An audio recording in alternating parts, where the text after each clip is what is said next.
Hi hello welcome back to our channel. ఈరోజు కార్తీక దీపం నవ వసంతం సీరియల్లో ఏం జరిగిందో తెలుసుకుందాం. సీరియల్ తర్వాయి భాగంలోకి వెళ్ళినట్టయితే ఇక జ్యోత్స్ననైతే పారిజాతాన్ని తెలివిగా లోపలికి పంపించి నిశ్చితార్థానికి కార్తీక్ వాళ్ళ హోటల్లో క్యాటరింగ్ ఆర్డర్ ఇప్పిస్తుంది. పారైతే లోపలికి వెళ్ళి మేనేజర్తో మాట్లాడి 3000 ప్లేట్ల ఆర్డర్స్ ఉన్నవి, మొత్తం 3 లక్షలు ఫుల్ పేమెంట్ చేసి మరీ ఆర్డర్ చేస్తుంది.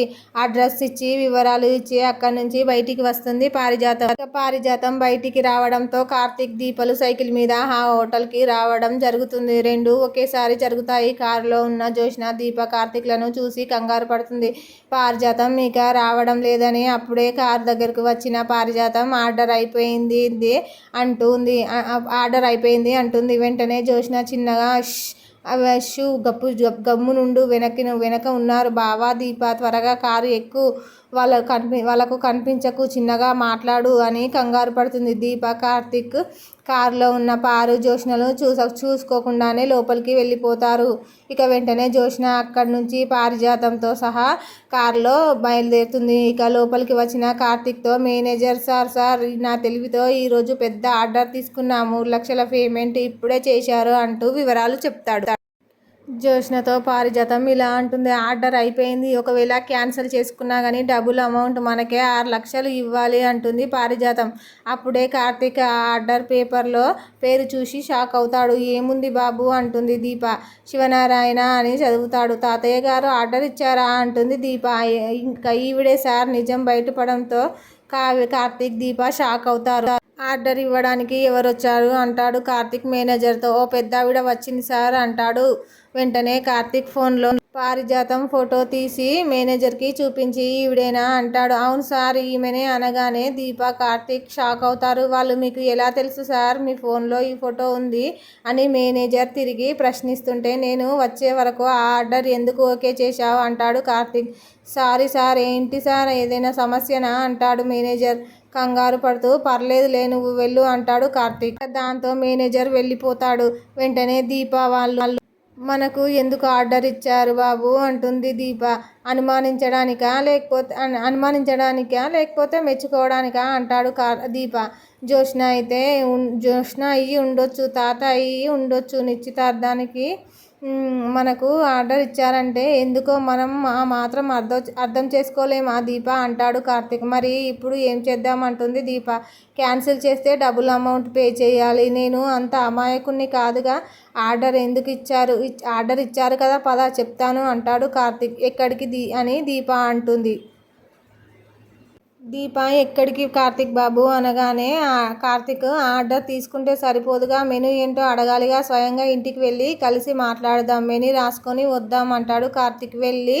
వెళ్తే గొడవ అవుతుందేమో బాబు అంటుంది దీప. మనం లేని టైంలో వచ్చి చాలా తెలివిగా ఆర్డర్ ఇచ్చి వెళ్ళారు కదా, మన డ్యూటీ మనం చెయ్యాలి కదా, పద దీప అంటాడు కార్తీక్. వస్తున్నా పారు అని కార్తీక్ ముందుకు వెళ్తాడు. మరి రెండు కుటుంబాల మధ్య గొడవ పెట్టడానికే జ్యోత్స్న పారిజాతంతో ఇలా ఈ పని చేయించి ఉంటుంది. ఇప్పుడు ఏం జరుగుతుందో ఏంటో అని మనసులో అల్లాడిపోతుంది మన దీప. ఇక సుమిత్ర, దశరథులు పారులు జ్యోత్స్నకి నిశ్చితార్థం శారీ సెలెక్ట్ చేయడం కోసం మాట్లాడుకుంటూ ఉండగా కార్తీక్, దీప ఇంటికి వెళ్తారు. కార్తీక్ కాలింగ్ బెల్ కొట్టి మేడం సార్ అని పిలుస్తాడు. మొదట పారిజాతం బయటికి వచ్చి చూసి, నీ మేనల్లుడు వాడి పెళ్ళం వచ్చారు సుమిత్ర అని పిలుస్తుంది.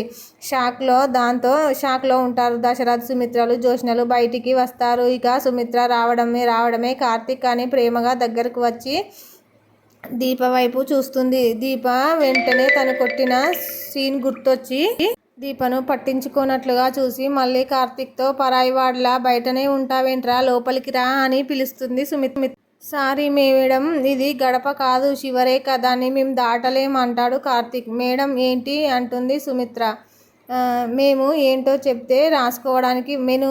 చెప్తే రాసుకోవడానికి వచ్చాను అంటాడు కార్తీక్. నువ్వు వస్తావని నాకు తెలుసు బావా అనుకుంటుంది జ్యోత్స్న మనసులో. నువ్వు రాసుకోవడం ఏంటి అంటుంది సుమిత్ర. క్యాటరింగ్ ఆర్డరు ఇచ్చారు కదా నిశ్చితార్థానికి, మా రెస్టారెంట్లోనే ఆర్డర్ ఇచ్చారు అంటుంది దీప. ఎవరు చేశారు అంటుంది సుమిత్ర కోపంగా. ఇంకెవరు, ఈ పారిజాతం మేడం గారు అంటాడు కార్తీక్. వెంటనే పారిజాతం భయపడుతూ, ఆర్డర్ ఇచ్చింది నేనే కానీ జ్యోత్స్న ఇవ్వమంటే ఇచ్చాను అంటుంది. జోష్న బిత్తిరి చూపులు చూస్తుంది. ఇదేనా నువ్వు మా బాధని అర్థం చేసుకున్నది? ఇంత బుద్ధి లేని ఆలోచన ఎలా చేస్తావు? బుద్ధి ఉందా నీకు? అయినా వీళ్ళు నీకు నిశ్చితార్థానికి రావాలని కోరుకున్నాను కానీ ఇంటి మనుషులుగా, అంతేకాని ఇలా అన్నం వడ్డించే మనుషుల్లా కాదు అని తిడుతుంది సుమిత్ర. తాత ఒప్పుకోడేమోనని అంటూ నసుగుతుంది జోష్న. ఏం పిన్ని, నువ్వైనా తప్పు అని చెప్పాలి కదా అంటాడు దశరథ్. అయినా ఇందులో నా తప్పేముంది సార్, మెను చెప్పండి అంటాడు కార్తీక్. అత్త అని పిలవాల్సిన చోట మేడం అని, మావయ్యని సార్ అని, నా కూతురు ఫంక్షన్లో నా చెల్లెలు ఉండాలని కోరుకోవడం తప్ప అన్నీ కన్నీళ్లు పెట్టుకుంటాడు అని కన్నీళ్లు పెట్టుకుంటాడు. ఇక కార్తీక్ మరోసారి మెను చెప్పండి అనేసరికి శివనారాయణ బయట నుంచి కారులో అప్పుడే వచ్చి కార్తీక్ దీపాలను చూసి విషయం తెలుసుకుంటాడు. ఎప్పటిలాగానే తాత మీద మనవడు మీద తాతలు చురకలు వేసుకుంటారు. ఇక ఆర్డర్ సంగతి తెలియగానే ఆర్డర్ ఇచ్చింది ఎవరు అని అడుగుతాడు.